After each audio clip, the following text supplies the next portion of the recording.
Miss world Bangladesh ২০১৯ মুকুটজয়ী রাফা নানজিবা তোরসা অভিনয়ে নাম লিখিয়ে বেশ বেছে বেছে কাজ করছেন তিনি। তারই ধারাবাহিকতায় এবারের ঈদে ফাগুন এভাবেও আসে ও শুভ কাজে দেরি করতে নেই নামের দুটি নাটকে অভিনয় করেছেন তিনি।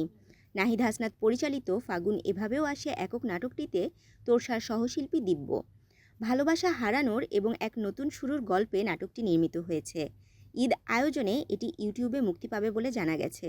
শুভ কাজে দেরি করতে নাই কমেডি গল্পে নাটকটি নির্মিত হয়েছে বলে নির্মাতা আরমান রহমান প্রত্যয় জানিয়েছেন। এতে তার বিপরীতে রয়েছেন শামীম হাসান সরকার। চ্যানেল 9-এ নাটকটি প্রচার হবে। এ প্রসঙ্গে তোরসা বলেন, দুটি নাটকের চরিত্রেই ভিন্নতা আছে, দুটির গল্প একেবারে আলাদা। একটি রোমান্টিক, অন্যটি কমেডি গল্পে নির্মিত হয়েছে। ঈদ আয়োজনে থাকতে পেরে ভালো লাগছে। আশা করছি নাটক দুটি প্রচারে এলে সবার ভালো লাগবে। মিস ওয়ার্ল্ড বাংলাদেশ মুকুট জয় করার পর গিনেস ওয়ার্ল্ড রেকর্ডস, আন্তর্জাতিক ফ্যাশন রানওয়েতে লাদাখ সহ বিভিন্ন আয়োজনে অংশ নিয়েছেন তোরসা। এখন অভিনয়ে মন দিতে চান তিনি। তাশরিফা তৃষা, তরঙ্গ টিভি, ঢাকা।